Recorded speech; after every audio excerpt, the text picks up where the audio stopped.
자, 276쪽입니다. 사무소 문제로서 이제 네 번째 주제입니다. 공동사용이라고 되어 있는데, 사실은 여러분들 거기 상단에 공동사용 옆에다가 공동사무소 이렇게 적으셔야 됩니다. 예전에는 그걸 합동사무소라 했습니다. 자, 지금 공동사무소에 관련된 내용이 출발을 하는데, 공동사무소는 그림을 한번 보시고, 그리고 법조문을 보면서 두 번 수업합니다. 여러분은 그리지 마시고, 자, 지금까지 배운 솜씨대로 사무소는 몇 개 만들으라고요? 사무소는 딱 하나만 설치하라 그랬죠. 그래서 개공사가 사무소를 설치하고 자기 직원들하고 일을 하고 있습니다. 이 직원들을 고용인이다 이렇게 공부하셨죠. 자, 그런데 이 사람하고 친한 개공사들이 직원들을 데리고 옵니다. 그러면 지금 여러분은 그림을 잘 보시니까 사무소는 하나인데 여러 명의 개공사가 공동으로 사용합니다. 그래서 우리는 이것을 공동사무소다 이렇게 부르는데, 이렇게 하면 좋은 점이 뭘까요? 경비를 절감할 수 있다. 동의하시겠습니까? 자, 여기 좋은 점포가 있습니다. 사거리에 멋진 자리, 영업하기가 너무나 좋은 자리인데 월세가 한 500만 원쯤 된다. 그럼 좀 부담스럽죠, 그죠? 그런데 여러 명이 사용하면 100만 원만 내더라도 같이 쓸 수 있겠죠. 그래서 경비를 절감하고, 또 혼자 일하는 것보다 여러 사람이 같이 하면 일거리를 더 많이 받을 수도 있잖아, 그죠? 그걸 업무의 효율적 수행이라 그럽니다. 이것을 위해서 우리 법에서 공동사무소를 설치할 수 있도록 법을 만들어 줍니다. 예전에는 이를 합동사무소다 그랬습니다. 자, 그런 단원이 출발합니다. 자, 첫 번째 276페이지 상단, 개공사는 방금 말로 했죠. 업무의 효율적인 수행을 위해서 줄 것입니다. 다른 개공사와 줄 닦고 놓고 중개사무소를 공동으로 사용할 수 있다. 지금 그림을 보시면서 그때 다른 개공사와 그랬잖아, 그죠? 거기 줄을 닦고 놓고 개공사만 나오면 몇 종류죠? 법인, 공인중개사, 부측육조가 개공사잖아요. 그래서 이전에는 법인은 법인끼리만 설치하고 공인중개사는 공인중개사끼리만, 부측육조는 부측육조끼리만이었는데 지금은 다른 개공사와 설치할 수 있다 이렇게 되어 있으니까 끼리끼리도 되지만 안끼리도 가능하다 이 뜻이에요, 이게. 자, 그래서 밑에다가 안끼리 가능 딱 적어 놓으셔야 됩니다. 자, 느낌이 왔죠? 공인중개사하고 법인이 만들어도 되고 법인하고 부측육조도 되고 끼리끼리도 되고 안끼리도 가능하다는 걸 들어 놓으셔야 돼요. 자, 시험 지문에서 공동사무소는 공인중개사인 개공사끼리만 설치할 수 있다. 그러면 틀린다니까요. 끼리끼리도 되고 안끼리도 가능합니다. 자, 사용하는 방법입니다. 자, 이렇게 경비도 절감하고 업무를 효율적으로 하기 위해서 여러분들도 공동사무소 만들려면 설치 방법을 알아야 되잖아요. 방법. 사무소를 공동으로 사용하고자 하는 개공사는 사무소 개설 등록 또는 이렇게 갑니다. 개설 등록 앞에 1번 달고 또는 2번 답니다. 이전 신고를 하는 때 이전 신고 앞에 2번 달아놓고 그 사무소를 사용할 권리가 있는 다른 개공사에 줄 것입니다. 다른 개공사의 승낙서를 첨부해야 된다. 그렇게 만듭니다. 자, 설치하는 방법 어떻게 만든다고요? 자, 1번 달았잖아요. 이 개공사가 이쪽 사무실로 등록을 합니다. 그래서 등록을 해서 2명, 3명이 만들어지거나, 이 개공사가 좀 전에 배우셨죠? 사무소를 이전할 수 있다 그랬잖아요. 이사부터 가고 간 날로부터 10일로 신고하니까 이전의 방법으로 2명, 3명이 만들어지니까 거기 방법 옆에다가 적기를 설치 신고를 해야 된다 하면 무조건 X입니다. 아주 조심하셔야 됩니다. 그래서 공동사용할 때는 공동사무소 설치 신고서를 제시한다 하면 X예요. 근데 그렇게 시험이 딱 내면 맞는 것이 보여요. 설치 신고서가 아니고 어떻게 한다고요? 방금 번호 2개 달았잖아요. 등록을 하거나 이전의 방법으로 만들어지지 설치 신고서라는 말이 없습니다. 그 다음에 이렇게 이전을 하거나 등록할 때는 기존에 사용하고 있는 자에 뭐를 첨부해야 된다? 승낙서는 첨부해야 된다. 이건 한 번만 들어도 이해하시겠죠? 근데 이것도 조심해야 되는 게, 여러분은 한번 봐봐요. 여러분이 이 개공사라고 쳐요. 그러면 경비를 절감하기 위해서 내가 친구가 하고 있는 사무실로 이제 이전할 거예요. 그럼 이전을 하면 그 사무소 건물 주인한테 허락받아야 될 것 같은 느낌이 확 와요. 건물 주인의 승낙서가 아니고 누구 다른 개공사의 승낙서를 첨부하라 그랬잖아요, 지금. 그죠? 주의하셔야 됩니다. 그림에서. 그래서 무조건 시험에 들어오는 거 걸리는 거. 공동사무소는 설치 신고서를 제시한다면 무조건 X예요. 만드는 방법이 뭐라고요? 등록을 하거나 이전을 해서 2명, 3명이 만들어지는 거예요. 그 다음에 그때는 기존에 사용하고 있는 다른 개공사에 성낙서를 첨부한다. 그게 제일 핵심. 자, 내려가면 공동사무소 공동사용의 제한이라는 말이 있습니다. 거기 동그라미 1번. 업무 정지 기간 중에 있는, 자, 업무 정지 기간 중에 줄 한번 꺼보십시오. 개공사는 다른 개공사에게 사무소 공동 사용을 위해서 성낙서를 주는 방법으로 공동으로 사용할 수는 없다. 다만 업무 정지 개공사가 영업 정지 처분을 받기 전부터 사무소를 공동 사용 중인 경우에는 제외한다. 동그라미 2번.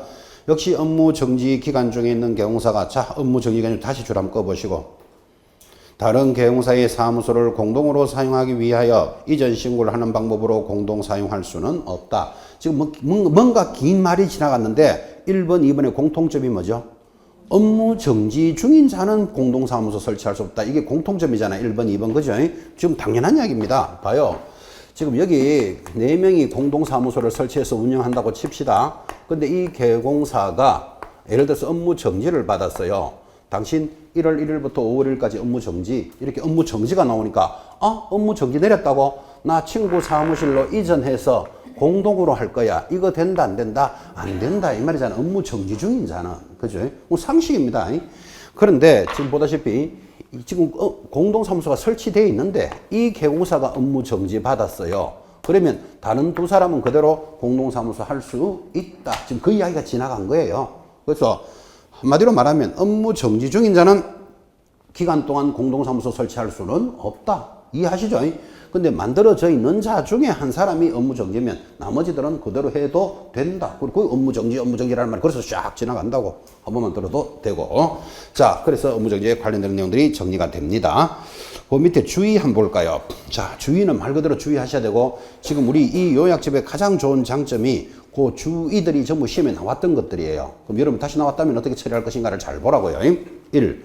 업무 정지 개공의 사무소에 다른 개공사가 등록을 신청할 수 없고 분사무소를 설치할 수도 없으며 다른 개공사가 사무소를 이전할 수도 없다. 업무 정지 중에는 안 된다는 거 이해하시겠죠? 2번.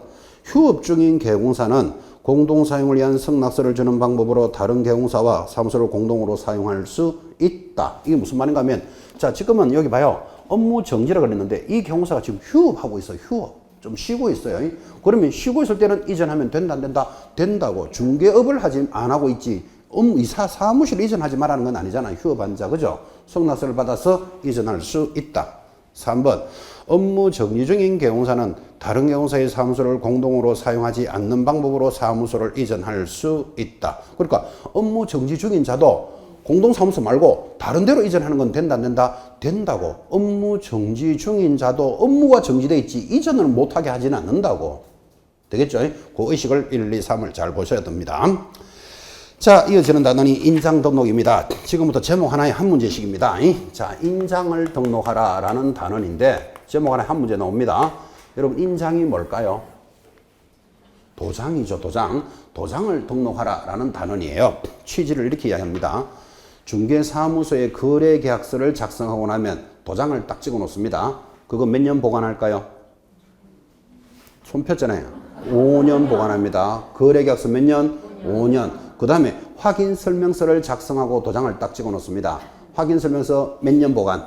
3년 보관합니다. 이게 중요한 서류입니다. 자, 그럼 이런 중요한 서류에 도장을 딱 찍어 놓고 서류를 작성했는데 만약에 그 거래계약서가 사고가 났습니다. 그럼 몇 천만 원의 손해가 발생할 수 있는데 그 계약서를 개공사가 작성한 게 아니라면 책임질 필요 있다, 없다? 없죠.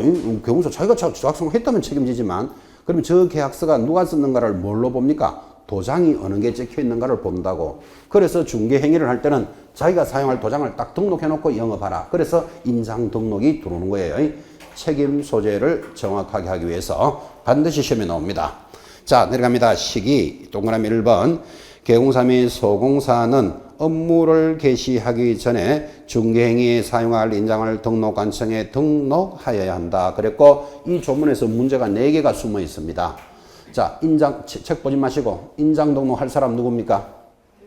지금 조문에 지나갔잖아요. 누구라고요? 개공사 및 소공사는 그랬잖아. 그죠? 그럼 이것만 딱 보더라도 중개보조원은 등록하지 않는다. 됐죠? 언제까지 등록하라고 돼 있죠? 업무 개시 전까지. 이거를 업무 개시 7일 전까지 당한다고요. 업무 개시 전까지 어디 가서? 등록관청에. 등록관청이 어딥니까? 사무소가 있는 시장, 군수, 구청장에게 마지막 등록해야 한다, 신고해야 한다. 등록해야 한다 돼 있잖아 봐요. 그죠? 그래서 인장은 무슨 사항이다? 등록 사항입니다. 그 지금 조문 하나에 문제가 4개가 숨어 있었습니다. 4개가. 항상 강조하면서 체크합니다. 자, 그러면 여러분들은 개공사와 소공사가 인장을 등록하니까 개공사 하면 저절로 세 사람이 보여야 돼. 개공사 하면 누구? 법인인 개공사, 공인중개사인 개공사, 부칙6조를 개공사라 부른다니까요. 그러면 결국은 등록할 사람이 모두 몇 사람? 4사람이 등록하는 거예요. 여기까지 감 잡으셔야 돼요. 앞으로 개공사 하면 3사람 저절로 딱 붙어야 됩니다. 바로 밑에 동그라미 2번 인장 등록을 하지 않거나 등록하지 않은 인장을 사용하면 개공사는 뭐? 줄것입니다. 업무정지. 소공사는 뭐 받는다? 자격정지 받습니다. 줄은 꺼들었지만 감 잡으셔야 되죠.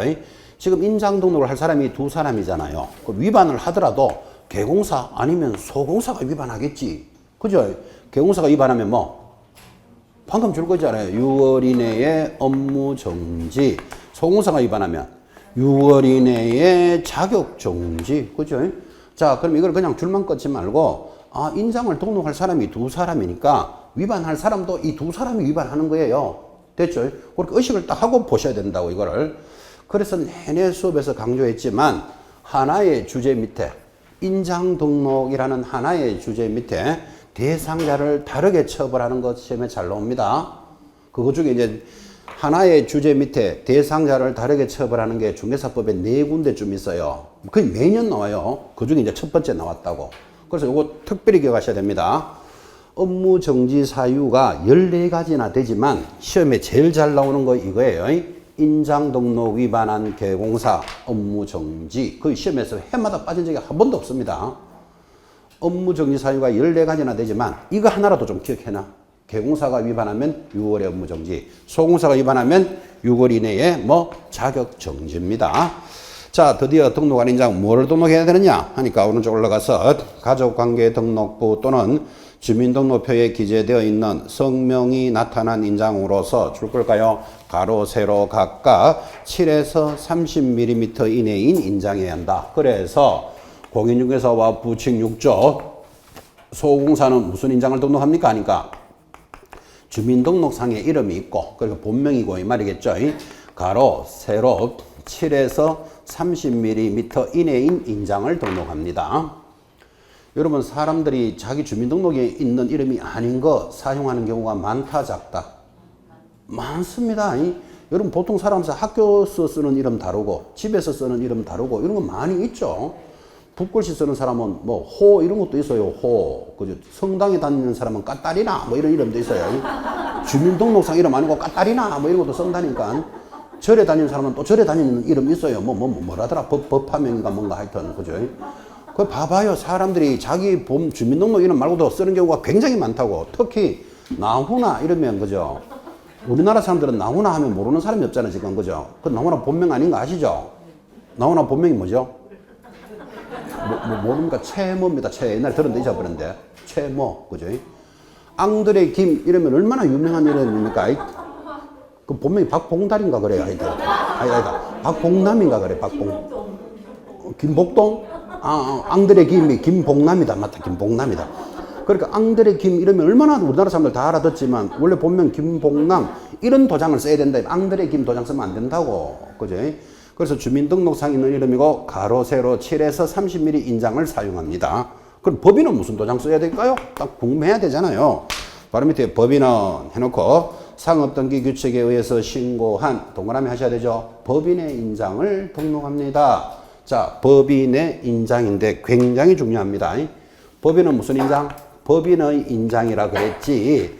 요거 시험에 나올 때마다 뭐라고 내는지 아십니까? 법인은 법인의 대표자 인장하면 틀려요. 여러분 서울중개주식회사라는 법인의 인장을 등록하지 대표자 인장을 등록하지 않습니다. 조심하셔야 됩니다. 법인은 무슨 인장? 법인의 인장. 그 서울중개주식회사라는 인장이지 대표자 김갑동 인장이 아니라고. 그죠? 근데 법인에는 오늘도 배우셨지만 분사무소 있다 그랬죠. 자, 지점은 무슨 도장? 바로 밑에 상업등기 규칙에 따라 줄 것입니다. 법인의 대표자가 보증하는 인장을 등록할 수 있다. 대표자가 보증하는 인장을 등록할 수 있다. 밑에다가 지배인 이렇게 적으셔야 됩니다. 그것이 결국은 뭐다? 지배인 도장을 등록한다. 그 뜻이에요. 분사무소는 지배인 도장을 등록하는데 지배인이 뭘까요? 지배인이 뭘까요? 하니까 부킹 시켜주는 사람인데 부킹하고 연결하면 안 돼요. 부킹해주는 지배인이 아니고 방금 읽었잖아요. 대표자가 보증하는 인장을 지배인이라고 합니다. 그때 지배인 할 때 인자가 인장할 때 인자입니다. 이게 부킹 시켜주는 지배인은 사람 인자를 씁니다. 이거 아니라고요. 지배인 도장이라는 게 대표자가 보증하는 인장을 등록하는데 이 지배인을 설명하려고 이렇게 이야기합니다. 국민은행도 법인인데 국민은행 본점이 어디 있을까요? 서울에 있겠죠. 거기서 국민은행 수원지점을 만듭니다. 여러분 수원지점이 우리말로 분사무소잖아요. 그러면 수원지점장 김갑동 이런 도장을 등록하다가 지점장이 이얼순으로 바뀌면 또 이 도장도 등록해야 되고 지점장 바뀔 때마다 도장 바꾸라 하면 얼마나 불편하겠어요. 그래서 분사무소는 책임자 도장을 등록하는 게 아니라고. 방금 뭐라고 했죠? 대표자가 보증하는 인장. 그러면 국민은행에서 도장을 만들어서 보내주겠죠. 국민은행 수원지점장인이라는 도장을 만들어서 보내주면 이 도장만 관리하면 사람들은 누가 바뀌어도 관계없잖아 지금. 그죠? 그래서 대표자가 보증하는 인장 이거를 뭐라 부른다? 지배인 도장을 등록한다. 그런 뜻이에요. 그래서 국민은행 등기부에 가보면 수원지점, 구리지점, 하남지점 쫙 등록이 다 돼 있겠지. 그 도장을 사용하는 거예요. 자, 다시 법인은 무슨 인장? 법인 자체의 인장을 등록합니다. 분사무소는 대표자가 보증하는 인장, 그를 지배인 도장을 등록할 수 있다. 그리고 그것도 중요한 것, 이 분사무소는 이때 어디에다가 등록합니까? 주된 사무소에 등록합니다. 그래서 지점에 관련되는 것은 전부 본점에서 처리하는데 아까 하남시에 분사무소가 있다 그랬죠. 구리시에 분사무소가 있다 그랬죠. 그럼 구리에서 사용하는 도장은 어디 등록해 놓는다? 주된 사무소, 강남에 등록해 놓고 영업한다니까. 그죠? 그래서 여러분들 아예 기억하기를 지점에 관련되는 것은 전부 어디서 처리한다? 본점에서 처리한다. 자, 3번 인장등록 방법과 시기입니다. 1번 인장등록은 줄 것입니다. 인장등록 신고서에 따른다. 자, 이렇게 물어봐야 되죠. 여러분들이 이제 나 중개행위를 할 때 이 도장을 쓸 거야 이렇게 결정을 했습니다. 그럼 이 도장이 결정이 되면 도장을 직접 가서 등록할까요? 안 할까요? 도장을 직접 등록하지 않습니다. 방금 뭐라고 그랬죠? 인장등록 신고서를 제출한다. 그래서 인장등록 신고서도 도장 딱 찍어서 서류를 딱 갖다 내는 게 등록하는 방법이에요. 도장을 직접 들어가지 않습니다. 자, 근데 동그라미 2번 별표입니다. 법인은 어떻게 등록하는데? 하니까 법인인 경우사의 인장등록은 상업등기 규칙에 따른 줄 거야 되죠. 인감증명서 제출로서 가름한다. 그래서 법인은 이 도장을 쓰겠다. 그러면 도장을 직접 들고 가는 게 아니고 인감을 하나 딱 떼가지고 갖다 낸다고. 가름한다. 되겠습니까? 법인은 인감증명서 제출로서 가름한다. 결국은 도장을 직접 들고 가지 않는다는 걸 기억해 놓으셔야 돼. 됐죠? 이거죠? 자, 그리고 3번. 인장등록은 줄 것입니다. 언제까지 하라 그랬죠? 업무 개시 전에 하라고 아까도 했어요. 그런데 다음 신청 때도 할 수 있다. 기억 줄 거고 등록 신청할 때 같이 할 수도 있다. 밑에 소공사는요. 고용신고할 때 같이 할 수 있다. 여러분 지난주에 배웠습니다. 소공사나 보조원을 고용하면 언제까지 신고해야 되죠? 업무 개시 전까지. 한번 고용한 자 언젠가는 해고하겠죠. 종료는 언제? 종료된 날로부터 10일 내로 신고해야 되고 그거 위반하면 6월에 정지입니다. 딱 한 주일 지났는데 가물가물하다는 게 느낌이 싹 옵니다. 자, 다시 고용신고 언제까지? 업무 개시 전. 해고는 언제까지? 한 날로부터 10일 내로 신고해야 돼. 그리고 고용신고하러 할 때 소공사는 인장등록할 수 있다. 그런 뜻이에요. 큰 4번 변경입니다. 이것도 보기보다 시험에 잘 옵니다. 변경 별표 딱 찍어놓고 자, 도장을 왜 변경하죠? 잊어버리거나 못 쓰게 되면 변경해야 되겠죠. 동그라미 1번. 개공사 또는 소공사가 등록된 인장을 변경하면 변경일로부터 며칠 내로 7일. 동그라미 놓고 변경된 인장을 등록관청에 등록하여야 한다. 아, 며칠 내로요? 7일. 요거 시험에 잘 나와요. 이 7일 어디로 갖다 붙이는가 하면 제1위로 갖다 붙이면 업무 개시 7일 전까지 등록한다에 당하면 안 된다고. 인장 등록 제일 처음엔 언제까지 해야 되죠? 업무 개시 전. 변경하면 7일 내로 구분하시라고. 그 7일 위에 쓱 갖다 붙인다니까 지금. 그죠? 그래서 의식하고 딱 보고 계셔야 돼요. 이 7일은 시험에 잘 들어요. 내려가면 동그라미 2번. 그때 변경 등록은 인장 변경 신고서에 따르며 줄것입니다. 등록증 원본을 첨부해야 된다. 등록증 원본 첨부의 별표. 왜 그러면 여러분 지난 우리 본교재 때 보셨다시피 등록증을 걸어놓고 영업하죠. 등록증 안에 내가 사용할 도장이 딱 찍혀 있어야 돼. 그런데 인장을 변경하게 되면 그 등록증 갖다 내야 다시 찍어서 내줄 거 아니라, 그죠? 그래서 인장을 변경할 때는 뭐를 첨부해야 된다? 등록증 원본을 첨부한다는 말은 그래요. 거기다 도장을 딱 찍어서 다시 받아야 되니까. 그죠? 그거 꼭 기억해 놓습니다. 자, 이제 5번 휴업과 폐업. 역시 제목 하나에 한 문제라 그랬습니다. 여러분, 휴업이 뭐죠? 좀 쉬는 겁니다. 왜 쉬지요? 쉬고 싶어서 피곤하니까. 그죠? 폐업은 뭐죠? 그만두는 겁니다. 그러면 우리 중개사법은 중개업을 하다가 휴업하거나 폐업은 자유입니다. 언제든지 휴업할 수도 있고 폐업할 수도 있지만 반드시 신고하고 해야 된다. 그래서 이게 또 한 문제가 들어옵니다. 휴업, 폐업은 자유롭지만 신고를 해야 된다. 자, 출발합니다. 제일 밑에 가장 중요한 말이 나옵니다. 277페이지 제일 밑에 1번. 개공사는 3월을 초과하여, 여기 동그라미 해놓고 휴업을 하고자 할 때는 신고서에 등록증을 첨부하여 등록관청에 미리 신고해야 된다. 미리 신고도 동그라미. 그러니까 등록증을 첨부해야 되니까 전자문서 인터넷으로 된다 안 된다? 안 돼. 그럼 옆에다가 방문신고만 요거 하나 적어놔야 돼요. 유일하게 여러분이 문제 물을 때 방문신고만 하는 게 이거예요. 지금 세월이 어떤 세월인데 방문해도 되고 인터넷으로 해도 된잖아요, 세월이. 그런데 딱 방문할 거 휴업, 폐업 신고입니다. 처음에. 이 말이잖아요. 3월을 초과하여 휴업하고자 할 때는 미리 신고해라. 그때는 등록증을 첨부해서 신고한다. 그 등록증을 첨부해야 되니까 인터넷으로 할 수가 없잖아. 그죠? 방문 신고입니다. 이 말이겠죠. 나 1월 1일부터 5월 1일까지 휴업할 거야. 그러면 3월을 초과했을 때는 등록증을 첨부해서 미리 신고하는 거예요. 이 조문이 얼마나 중요한가 하면 한두 달은 막 놀아도 된다. 이 말하고 같은 말이잖아요, 이게. 그죠? 그럼 시험에 쓰는 놈입니다. 개공사가 휴업을 하고자 할 때는 등록증을 첨부하여 미리 신고해야 한다. OX. X. 뭐가 빠졌다? 3월 초과가 빠졌잖아요, 지금. 한두 달은 막 놀아도 된다니까. 그죠? 의식하셔야 됩니다. 근데 지문이 막 흘러가면 그건 맞게 보여. 그게 휴업할 때는 등록증을 첨부하여 미리 신고했는데 X라니까요. 3월 초과. 한두 달은 막 놀아도 돼. 되겠습니까? 그 개념 딱 잡으시고. 그래서 등록증을 첨부해야 되니까 우리말로는 방문신고밖에 할 수는 없다. 이건 자동이잖아, 자동. 그죠? 요거 딱 잡고 나머지 중개사법 전체에서 방문해도 되고 전자문서 됩니다. 딱 방문해야 되는 건 뭐? 휴업, 폐업 신고. 그리고 살짝 지나갔지만 고용 종료 신고도 방문입니다. 그거는 법이 좀 잘못됐기 때문에 그냥 가볍게 보시면 되고, 우리 고용 신고는 업무 개시 전, 종료는 10일 내로 하라 그랬잖아요. 근데 고용 신고도 인터넷으로 할 수 있어요. 직접 가서 해도 되고. 세월이 어떤 세월인데, 근데 고용 종료는 방문하도록만 돼 있어요. 그럼 법을 만드는 자가 거기 전자문서를 안 였기 때문에 그래요. 그거는 크게 중요 안 해요. 일단 시험에 나오는 건 이거. 방문 신고만 해야 될 거 뭐? 휴업, 폐업. 나머지는 물을 것도 없어. 방문도 되고 전자도 되고. 그죠? 뭐는 됩니까? 뭐는 안 됩니까? 이렇게 헷갈릴 이유가 없죠. 하나 딱 잡아 놓으셔야 됩니다. 자, 넘어가서 278페이지 상단. 그때 개설 등록 후 3월을 초과하여 업무를 개시하지 않는 경우에도 미리 신고합니다. 자, 그 다음에 기간입니다. 동그라미 3번 상단.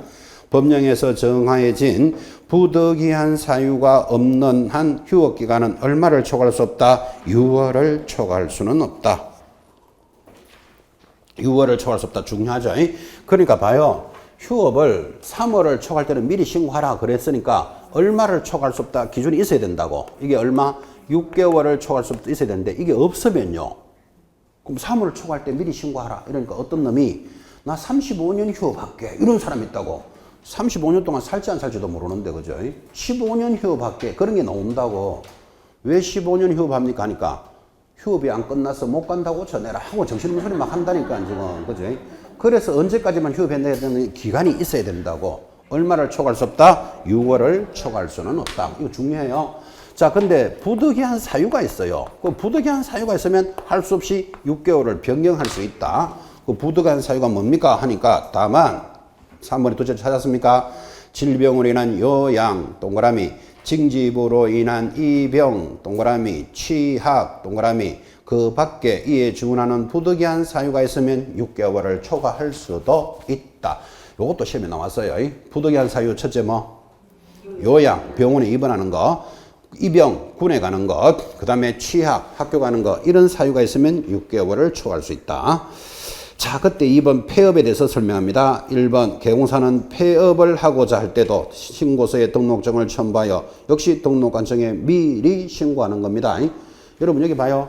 휴업은 나는 3개월 이상 할 때는 휴업 신고하지만 폐업은 그만두는 자잖아요. 나 다음 달부터 그만할 거야. 그러면 이거 3월이란 말이 풀려 없잖아 지금. 그러니까 폐업도 똑같아. 등록증을 첨부해서 미리 신고하면 되는 거예요. 그때는 인터넷으로 된다 안 된다? 안 되지. 등록증 첨부해야 되니까 방문 신고밖에 안 된다고. 됐죠? 그런데 여기서 좀 중요한 게 하나 있습니다. 거기 1번 옆에다가 개공사가 중개업을 하다가 사망하는 수가 있다 없다? 중개업을 하다가 사망하는 수가 있겠죠? 왜 사망했죠? 숨을 안 쉬니까 또는 독침에 맞았으니까 사망하는 원인 거죠. 왜 사망할까요? 어떤 분이 아파서 이렇게 대답하더라고. 아파서 사망 안 합니다. 지금 여기 안 아픈 사람 없죠? 안 하던 공부해봐요. 온 자신이 지금 다 아픈 건데 지금 아파도 공부하고 계시잖아요. 아파도 수업하고 있고 아파서 안 죽고 왜 사망합니까? 하면 숨 안 쉬면 사망해요. 자, 그런데 사망하면 더 이상 중개업을 못 하잖아요. 못 하니까 옛날에는 폐업 신고를 세대를 같이 하는 자가 등록증을 첨부하여 지체 없이 신고하라. 그렇게 법이 있었어요. 근데 지금은 그 조문이 폐지됐어요. 그러니까 옆에다 받아쓰게요. 동그라미 1번 옆에다가 사망 시에는 폐업 신고 의무 없다. 사망 시에는 폐업 신고 의무 없다. 법이 그렇게 개정된 거예요. 지금 그렇게 받아쓰기까지 해줬음에도 불구하고 그게 시험에 이렇게 띄우면 개공사가 사망한 경우에는 세대를 같이 하는 자가 등록증을 첨부하여 지체 없이 신고해야 한다 하면 X잖아요. 근데 그게 맞게 보인다니까. 그래서 지금 받아쓰기까지 했어요. 사망했을 때는 신고 의무 없다. 적어 놓으셨습니다. 자, 그 다음에 남가면 3번 폐업의 일괄처리입니다. 요것도 이번에 도입됐습니다. 그래서 3번도 왕별 딱 붙여 놓으셔야 됩니다. 읽어놓고 설명합시다. 1번 제목 줄 거죠. 등록관청의 일괄신고. 밑에 가면 2번 세무서장에게 일괄신고. 그래서 두 개 줄 거 놓고 자 1번 읽습니다. 중개업의 폐업 신고를 하려는 자가 부가가치세법에 따른 폐업 신고를 같이 하려는 경우에는 중개업 폐업 신고서와 함께 부가가치세법 시행규칙의 폐업 신고서를 함께 제출하는데 이 경우 등록관청은 함께 제출받은 부가세법 시행규칙의 폐업 신고서를 지체 없이 줄 것입니다. 관할 세무서장에게 송부하여야 한다. 정보통신망을 이용한 송부를 포함한다. 그 인터넷으로도 송부할 수 있다. 이런 뜻이에요.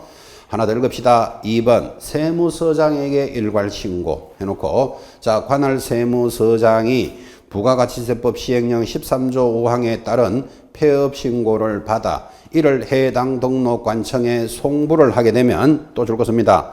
부동산 중개업 폐업신고서가 제출된 것으로 본다. 까지 줄 것입니까? 자, 그러니까 주목합니다. 지금 제목이 폐업의 일괄처리라고 되어 있잖아요. 그리고 이번에 신설됐어요, 이거. 이렇게 되는 거예요. 자, 지금 중개업을 하다가 나 폐업하겠다. 왜 폐업하죠? 그만하고 싶어서. 그러면 등록관청에 가서 등록증을 첨부하여 미리 신고하라 그랬잖아요. 그럼 중개사무소 폐업 신고하고 그 다음에 또 뭐 해야 되는가 하면 어차피 중개업을 하는 자는 사업자 등록증을 받아서 영업하거든.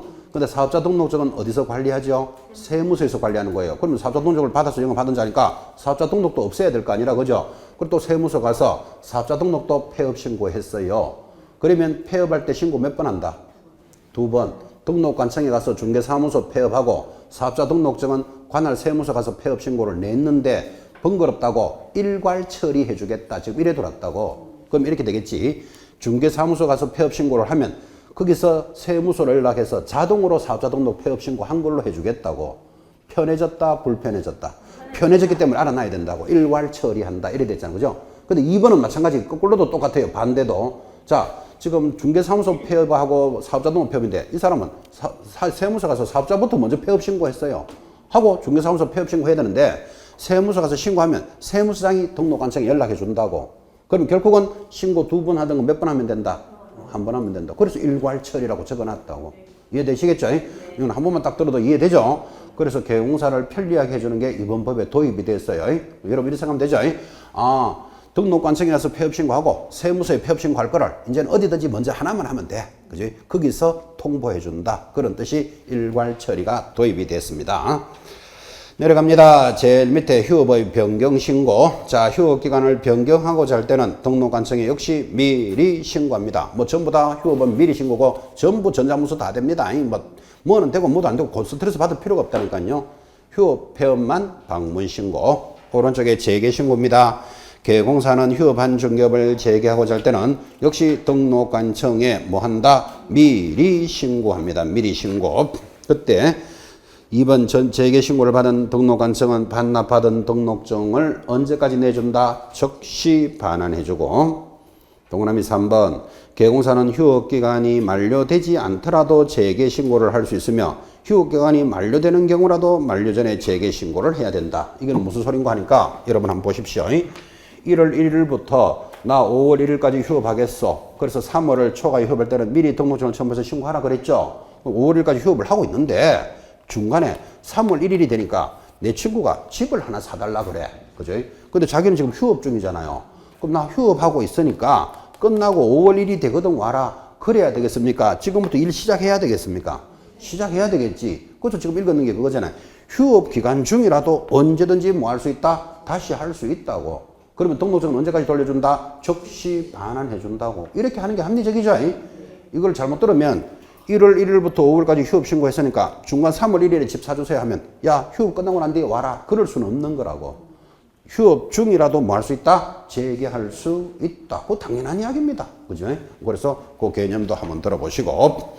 자, 6번의 법인의 분사무소입니다. 법인의 분사무소에 대해서 주된 사무소 관할 등록관청에 신고하고 휴업 폐업 재개 신고를 할 수 있고 등록증 원본을 역시 첨부하라 그랬습니다.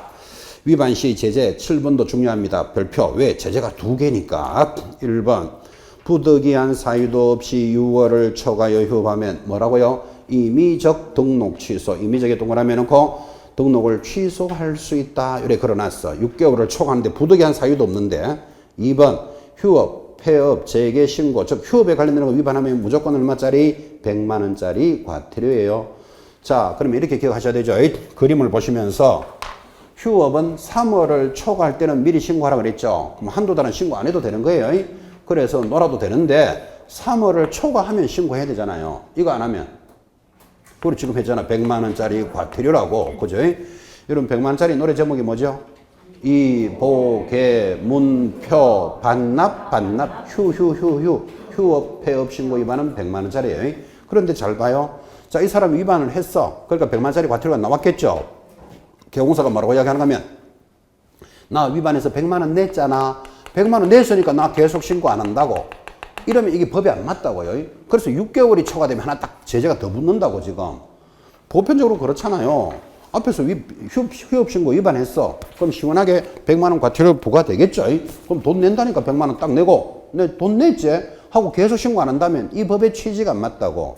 그래서 6개월을 초과하면 제재가 하나 더 붙는 거예요. 뭐라고? 영업소 문을 닫도록 해서 임의적 취소 사유로 딱 접어드는 거예요.